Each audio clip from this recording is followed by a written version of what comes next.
Então, no nosso caso, nós vamos ligar a bomba aqui entre os terminais do circuito principal. Aqui está a rede elétrica, que no caso aqui é 220 volts. E se eu colocar um resistor aqui no gate, ligando direto para cá, o triac vai começar a conduzir e a bomba vai ficar ligada direto. Se eu colocar o heat switch aqui, quando o heat switch estiver acionado, não vai ter tensão no gate em relação a MT1, esses dois caras aqui vão estar em curto e a bomba vai parar, que é exatamente o que eu quero que aconteça. Quando você abaixa aquela haste que controla originalmente a válvula de dreno, o heat switch fecha e a bomba desliga. Quando sobe a haste, o heat switch abre e a bomba liga. O problema que eu tenho com esse circuito aqui é a potência que vai ser dissipada nesse resistor. Quando a chave está fechada, o resistor vai estar ligado direto na rede de 220 volts, e quando a chave está aberta, eu tenho uma queda de tensão mínima aqui. Quando o triac está conduzindo, essa tensão aqui é tipicamente alguma coisa entre 0,8 e 2,5 volts. Então, independente do heat switch estar aberto ou fechado, eu vou ter quase 220 volts aplicados aqui. A dissipação de potência nesse resistor vai ser muito grande. A dissipação de potência aí vai ser V ao quadrado dividido por R, onde o V é 220 volts. Sendo que essa aqui também vai ser a potência de stand-by do meu circuito. Lembre-se que isso aqui vai estar ligado o tempo todo, independente da máquina estar funcionando ou não. Enquanto o plug está na tomada, isso aqui está ligado e você está dissipando essa potência aqui. Só para dar um exemplo, se eu precisar que essa corrente aqui seja de 10 mA, para fazer com que o triac conduza, eu vou estar usando um resistor aqui de 22K, e a dissipação de potência nesse cara vai ser de 2,2 watts em 220 volts.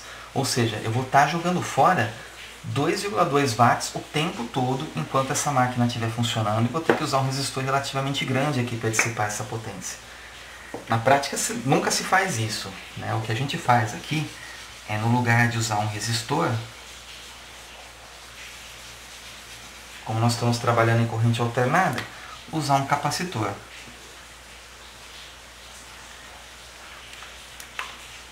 Tal que, se eu quiser que essa corrente aqui seja de 10 mA, que nem no exemplo anterior, eu vou precisar que a reatância desse capacitor seja os 22K, o mesmo que eu tinha colocado no resistor, né? Com XC igual a 1 sobre 2πfc. C é a capacitância do capacitor que eu vou usar, F é a frequência, no caso a frequência da rede de 60 Hz. Com isso eu resolvo o problema da dissipação de potência aqui. Mas esse circuito ainda tem um problema sério, que é o seguinte: quando o capacitor está descarregado, ele se comporta como se fosse um curto. Ou seja, imagina que a máquina está desligada, a válvula está fechada, esse heat switch aqui está ligado e você liga a máquina na tomada. Toda a corrente da rede vai passar por aqui em cima do heat switch. Isso aqui pode danificar o heat switch, por mais que seja só por um instante, só enquanto o capacitor está carregando, mas mesmo assim você vai ter uma corrente muito alta passando por aqui e que pode fazer o seu heat switch ficar danificado. Se você der o azar de colocar o plug na tomada num instante em que a rede está passando pelo valor máximo dela, que é perto de 380 volts para a rede de 220 volts, você vai ter os 380 volts aplicados nisso aqui tudo e você vai ter uma corrente muito grande passando por aqui. Isso pode soldar as lâminas do heat switch, ele pode parar de funcionar. Então a gente precisa adicionar mais um elemento aqui para limitar a corrente nessas condições. Esse elemento é um resistor. E com isso nós já temos o circuito completo. Esse capacitor aqui eu vou determinar baseado na corrente necessária para manter o triac em funcionamento, e esse resistor aqui vai ser baseado na corrente máxima que o heat switch consegue suportar. Então agora eu vou dar uma limpada nisso aqui, nós vamos calcular esses valores, determinar esses componentes baseados no datasheet do triac. A primeira coisa que eu preciso determinar aqui é qual o triac que eu vou utilizar. Isso é baseado na corrente aqui da bomba. Dos testes que nós fizemos, nós conseguimos medir aqui uma corrente perto de 300 mA. Então eu vou procurar um triac que consiga conduzir pelo menos o dobro disso. E o triac que eu vou usar aqui é o MAC 97. particular o MAC 97A8. Esse triac é muito usado em eletrodomésticos e eletrônicos de consumo. É esse carinha aqui, é um triac bem pequeno, um invólucro TO92, o mesmo usado nos transistores de baixa potência, e ele consegue conduzir até 0,8 amperes RMS, 800 mA, trabalha de 200 a 600 volts numa boa. Olhando aqui no datasheet dele, isso aqui me lembra que eu esqueci de falar uma coisa.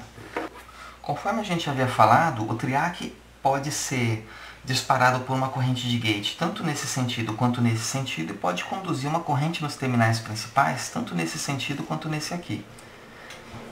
Ou seja, aqui tanto pode ser mais quanto menos esse terminal, e esse cara aqui também pode ser tanto mais quanto menos, se eu pensar nesse aqui como sendo a minha referência. Fazendo as 4 combinações desses sinais, a gente tem o que costuma se chamar de diagrama de quadrantes do triac, que são os quadrantes de funcionamento do triac, né? Então aqui na parte de cima eu tenho a configuração em que o MT2 é positivo, certo? Essas duas aqui. Aqui embaixo as configurações onde ele é negativo, aqui à esquerda as configurações onde o gate é negativo e aqui à direita onde o gate é positivo. Então eu tenho aqui, se o MT2 é positivo e o gate é positivo, eu estou no quadrante 1, MT2 positivo com gate negativo no quadrante 2 e por aí vai. Isso aqui é importante porque tem alguns triacs que trabalham em todos os 4 quadrantes, como o caso do MAC 97 que a gente está usando.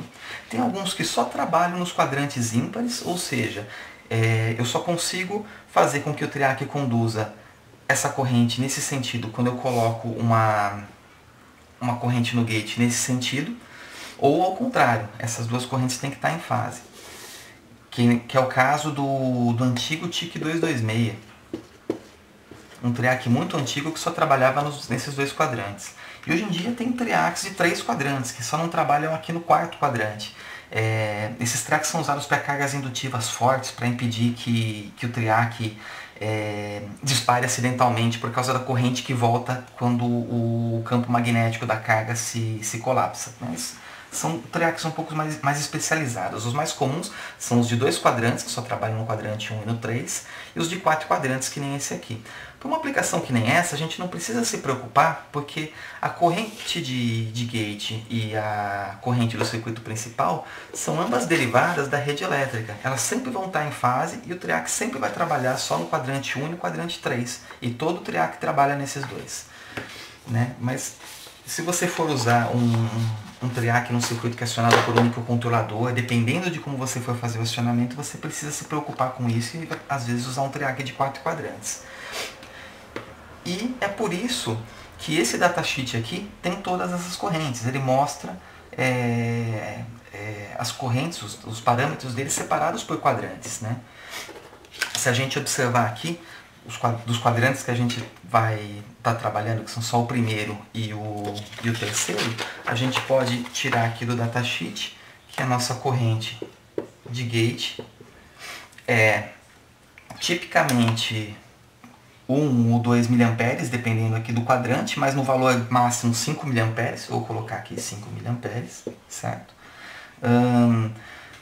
Aqui é aquele negócio que eu tinha comentado, a corrente de LED e a corrente de holding são baixas e praticamente iguais. A gente não vai precisar se preocupar com isso porque a bomba consegue manter o triac funcionando, a corrente que passa por aqui é maior do que 10 mA, então não tem grandes problemas quanto a isso. Tensão dele quando está acionado é entre um típico de 1.4 máximo de 1.9, que é a tensão aqui quando ele está ligado, e a tensão no gate, nesse caso aqui típico de entre 0,9 e 1,4, dependendo aqui da tensão que você aplica no circuito principal. Outra coisa que a gente vai precisar saber é a corrente máxima que o heat switch suporta, para poder determinar o valor desse resistor aqui. Eu não faço a menor ideia de qual o heat switch que eu tenho aqui, mas eu peguei um datasheet de heat switches genéricos, esse aqui da Littelfuse, que eu achei na internet, e vou pegar os parâmetros de um heat switch com mais ou menos as mesmas dimensões dele, mais ou menos o mesmo tamanho físico. E aqui eu estou encontrando um heat switch com 350 mA, certo? Ou seja, nós temos que determinar o valor desse capacitor aqui, tal que essa corrente seja maior do que 5 mA, e já adiante que eu vou usar aqui alguma coisa na ordem de 10 mA, para ter certeza de que o triac vai conduzir, e esse resistor aqui de forma que essa corrente seja menor do que 350 mA. Colocar aqui alguma coisa da ordem de 200 mA, também para o heat switch trabalhar folgado. Uma coisa importante aqui sobre a corrente de gate é esse valor máximo que traz aqui no datasheet não é o valor máximo que o triac suporta. Quer dizer, não é que se eu colocar uma corrente maior do que 5 mA aqui eu vou fritar o triac. Não. O valor máximo que ele suporta é bem maior do que isso. É uma corrente de pico de 1 A. Tá? Esse valor máximo significa que se você pegar um punhado de triacs, tipicamente a maior parte deles, eles foram projetados para que eles sejam disparados, por exemplo, uma corrente de 2 mA nessa condição aqui. Mas você naquele punhado de triacs pode encontrar triacs que precisem de 5 mA para serem disparados. Então essa aqui é a corrente máxima que que o fabricante garante que você vai precisar aplicar aqui para disparar o triac. Eu estou usando uma corrente um pouco maior do que isso para ter uma certa margem de segurança. Eu tenho aqui datasheets de 2 fabricantes, um é da OnSemi e esse aqui é da NXP. Esse triac aqui eu não faço a menor ideia de quem fabrica, então pode ser que os parâmetros dele sejam um pouquinho diferentes do que tem aqui. E o outro motivo é que eu estou trabalhando com corrente alternada, então essa corrente aqui ela não vai ser sempre 5 mA, dependendo da corrente. Dependendo da tensão, do valor em que a tensão da rede está passando, essa corrente pode ser maior ou menor. Se eu projeto o circuito para trabalhar, por exemplo, com o valor típico aqui, que é de 2 mA, pode ser que quando a rede esteja passando por aqui, o triac não tenha disparado ainda. Pode ser que essa corrente aqui só seja suficiente para disparar o triac quando ele estiver mais aqui em cima. E aí eu vou estar transferindo uma potência menor para minha bomba. Ok, então já tenho aqui os dois parâmetros que nós vamos precisar para projetar o circuito. Vamos começar calculando o capacitor baseado nessa corrente aqui que eu quero que seja 10 mA. Como essa queda de tensão aqui, mesmo com o triac ligado, é muito pequena, eu vou supor que ela seja zero. Então, esquecendo aqui o resistor por enquanto, o que eu vou ter aqui é basicamente o capacitor ligado direto na rede. Eu quero que aqui passe uma corrente de 10 mA. Né? 10 mA aqui assim, ou no sentido contrário, né? E aqui está a rede elétrica, certo? Para isso eu preciso que esse capacitor tenha uma reatância de 220 volts dividido por 10 mA, que dá 22 kΩ. Agora eu preciso encontrar um capacitor que me dê essa reatância em 60 Hz. XC é 1/2πfc ou C é 1/2πfxc, usando esse valor aqui para xc, a frequência de 60 Hz. As constantes aqui que são necessárias, eu tenho que isso aqui vai dar uma capacitância de aproximadamente 120 nanofarads, certo? E agora, para calcular o resistor que vai aqui, eu uso a corrente limite do heat switch, que eu quero limitar mais ou menos em 200 mA. Novamente, eu vou estar imaginando que o capacitor está completamente descarregado e está se comportando como se fosse um curto. Então, o circuito que eu vou ter nessa situação é só isso aqui, 220 volts aqui, que o capacitor é descarregado e o heat switch fechado. Eu quero que essa corrente aqui seja de 200 mA. Ok? Então eu vou ter, aplicando a lei de Ohm de novo, 220 dividido por 200 mA, vai dar aproximadamente 1 kΩ. Eu não me preocupo muito com a precisão desses valores aqui, porque você calcula uma capacitância, por exemplo, de 120,05 nanofarads. Na hora de comprar o capacitor, ele vai ter uma tolerância de 10 ou 20%. Então, não faz muito sentido ser muito preciso aqui com os valores, né? Uma outra coisa interessante, se você for calcular a dissipação de potência nessas condições aqui, você vai ter 220 volts vezes 0,2 vai dar 44 watts. Só que isso acontece por um período de tempo muito, muito pequeno. Então a dissipação de potência que você precisa calcular para esse resistor é aquela que vai acontecer em regime, digamos, permanente dele. Ou seja, a potência que você vai estar dissipando nesse resistor vai ser R I quadrado com essa corrente aqui de 10 mA e a resistência de 1 kΩ. Ou seja, mais ou menos, né, pelos valores que a gente ajustou aqui, 100 mW. E essa aqui vai ser a nossa potência de standby. Ok? Por último, uma coisa que eu não poderia deixar de citar aqui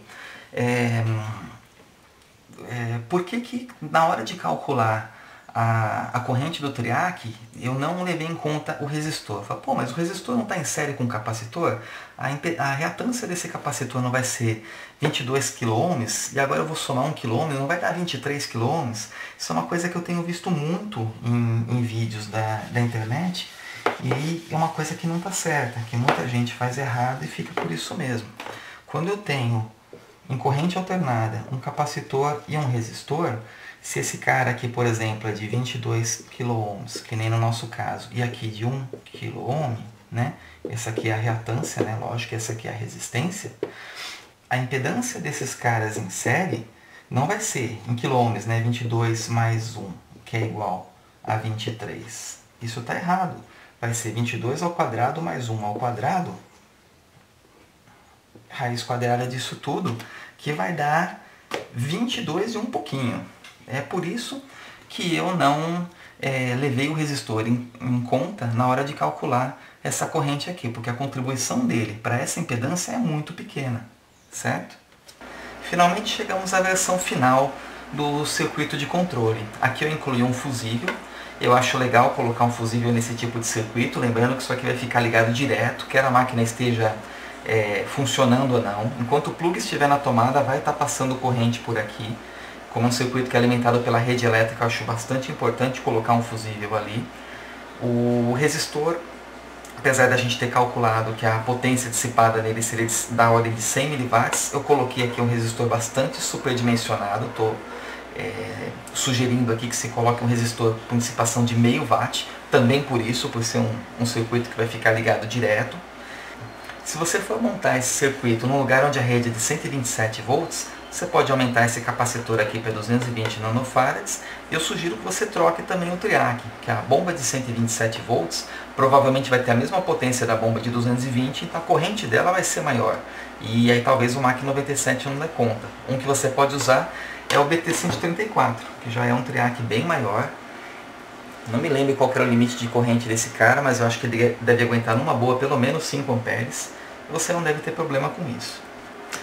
E essa aqui é a versão do circuito montado.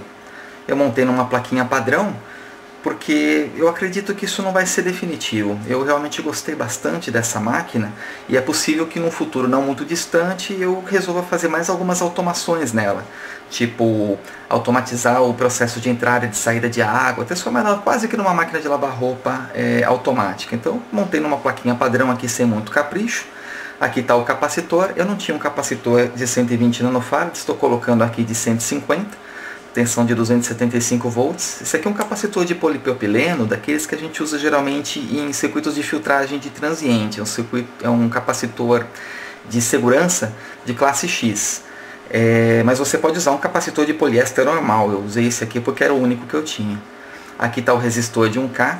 Também não tinha um resistor de meio watt, eu só tinha resistores de 1/8 e de 2 watts, esse aqui é um de 2 watts, o fusível, os dois terminais para conexão da rede elétrica, esse fio aqui para conexão com a bomba, e esse conector que é onde vai ser ligado o heat switch, que eu montei aqui num fiozinho e vai ser conectado dessa maneira. Também coloquei aqui um terminal que não está ligado em lugar nenhum, é só para segurar, para eu poder fixar a placa na carcaça da máquina. Então, vamos instalar isso aqui na máquina e ver o que acontece.